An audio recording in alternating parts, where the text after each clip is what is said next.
Discovering dizzy new heights. This week on the Football League show, in-form underdogs Doncaster take on Leeds in an all-Yorkshire affair. Premier ambitions. There's a meeting between two of the early championship frontrunners, Ipswich and Cardiff. And finding their form, Hull take on Nottingham Forest as two of the pre-season favourites show signs they're ready to live up to the billing.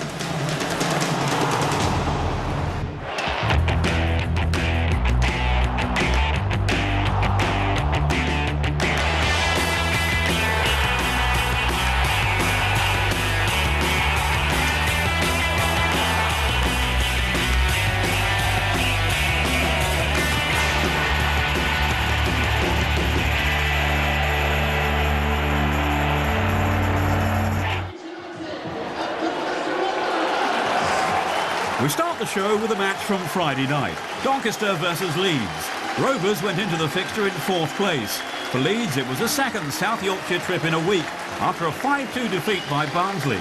Commentary comes from Tony Gummer. We're approaching the halfway stage of this first half. Neither keeper has yet had to make a save, but now Sullivan needed to.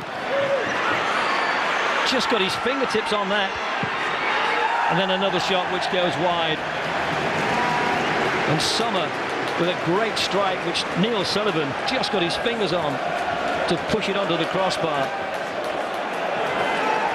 Oh, it's gone all the way through to Shields. Oh, he could have shot left-footed, took it on his right, and he's hit the outside of the far post. Well, it looked as if he'd wasted the opportunity, Dean Shields, and so close to beating Shane Higgs in that Leeds goal. Forward by Johnson. The chance here. Good save by Sullivan. 178 appearance tonight. Well, there was no offside. Oh, so much Yorkshire pride at stake in this meeting tonight. And Neil Sullivan has to stand up strong at the near post to deny Max Gradle. Collins is 6'3", and that's just the sort of ball that he wants. Johnson with a left foot shot. Sullivan pushes it out, but it's poached by Sommer, and Leeds have taken the lead. Oh, have they? The flag's up on the far side, and Leeds' celebration is short-lived. He was offside, wasn't he? It's 0-0 at the Keepmoat Stadium, but it's a much better performance from Simon Grayson's Leeds United. Two teams have got to make a game, and credit to Leeds. You know, they on the back of conceding 5 goals away from home, you know, they didn't shut up shop and made it difficult. They were as open as probably we were. So, you know, if that happens, then I think people will go away, you know, probably bemoaning that they haven't seen any goals, but you know, for a 0-0 draw, I thought it was terrific. I think we had the better chances. I don't think our goalkeepers had a save to make. Where we've worked Neil Sullivan quite a lot. We've had a lot of possession of the ball, and we're threatening. On another night, David Sommer could have quite easily had a couple of goals, but he led the line really well tonight. It was a constant threat, as Ross McCormack was, and other players surrounding him. Ipswich and Cardiff have made impressive starts to this season as they look to challenge for promotion. Both those suffered their first league defeats of the campaign during the week. Now they had to play each other. Your match commentator is Dan O'Hagan.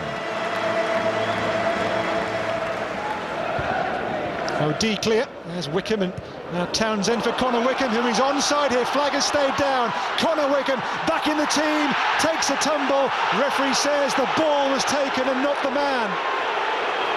This angle may tell us more. Well, it is a tangle of limbs, but maybe would have been a soft penalty that against the Hungarian.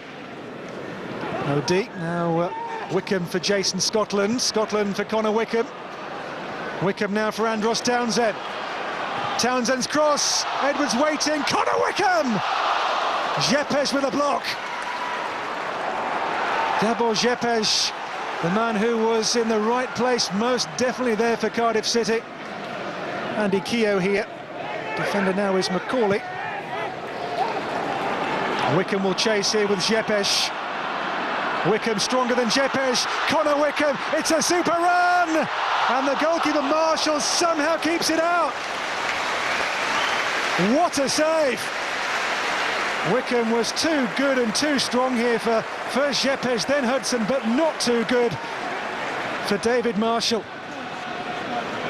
Here's David Norris now for Carlos Edwards.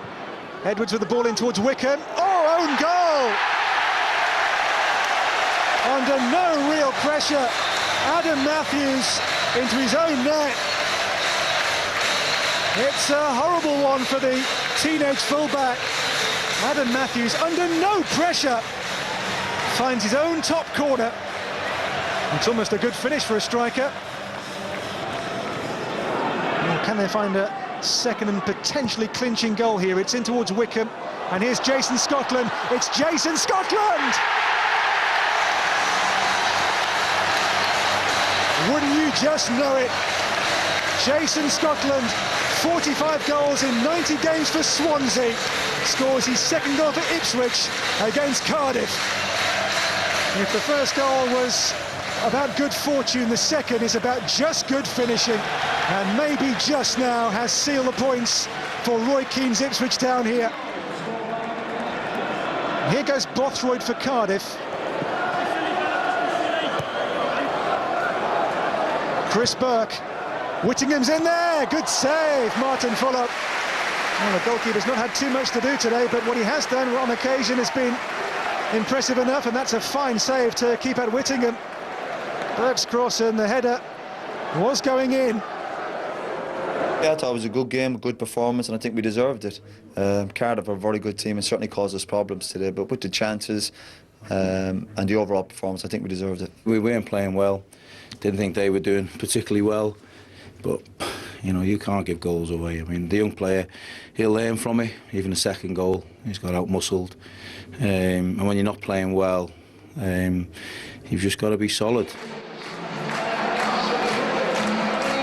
Millwall were defending a 17-game unbeaten home run when they hosted Watford. The Hornets have yet to taste defeat away from Vicarage Road this campaign, and they stunned their hosts early on, captain John Eustace unmarked at the far post. Watford benefited hugely from loan signings last season. This time round they've borrowed Jordan Much from Birmingham, and the midfielder put the visitors 2 up inside quarter of an hour. And there was more to come.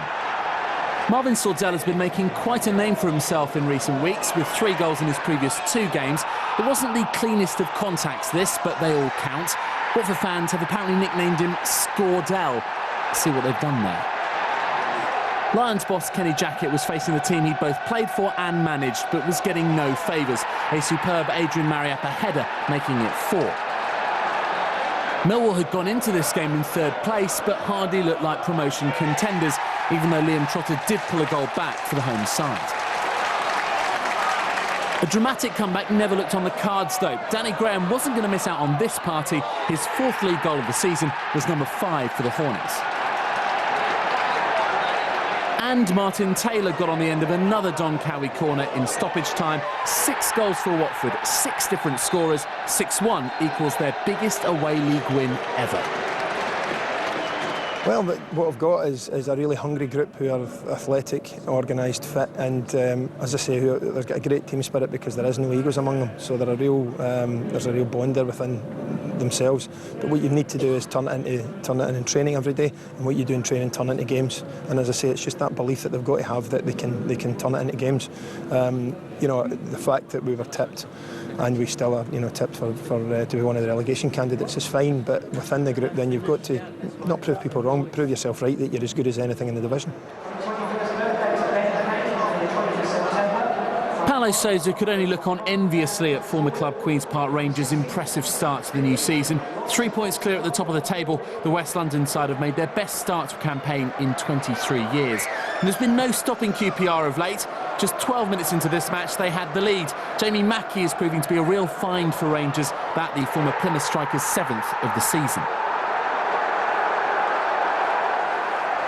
Leicester's attractive passing game under Sousa has yet to produce results. And so it continued, Martin Waghorn the closest the Foxes came to scoring. Instead, Mackie showed just what they were missing when he was allowed to create a goal out of nothing. It's almost as if Leicester defender Michael Morrison wasn't even there. 4 goals in 4 days for the man who turns 25 on Tuesday. QPR remains but Leicester are now in the bottom 3. We really hung in at times and, you know, broke very quickly, scored goals, and we could have scored a few more as well with another little bit better, you know, touch of the last pass, should I say. Burnley travelled to South London, still looking for their first away win this term. They faced a Crystal Palace side high on confidence after their biggest win of the season and included hat-trick hero James Vaughan up front. Selhurst Park had seen more championship goals than any other ground, but neither side could convert their chances in this match. Chris Eagles was impressive, but also unlucky. The Eagles were one of 4 clubs without a clean sheet this season. They had the crossbar to thank again as Jay Rodriguez was left frustrated. And Burnley could have fallen to their 3rd successive away defeat when Neil Dans, on his 200th career league appearance, went close. But 0-0 it finished.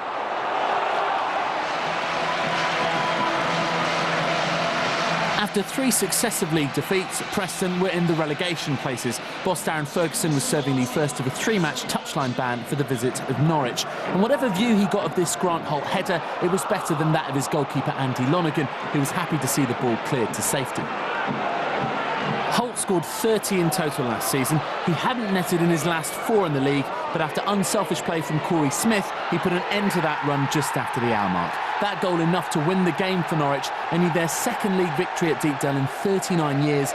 Paul Lambert's team keep marching up the championship. I thought we were the better side. I thought some of the football we played was terrific, and we had a terrific following in a long journey. So delighted for the lads and delighted for the fans. I just felt really with too many players below par today, and you can't carry anyone in this league, especially the position we find ourselves in, and that was the case today. Still to come, Hull and Nottingham Forest look to get their seasons up and running. And a 5-goal thriller from League One when Plymouth take on Sheffield Wednesday.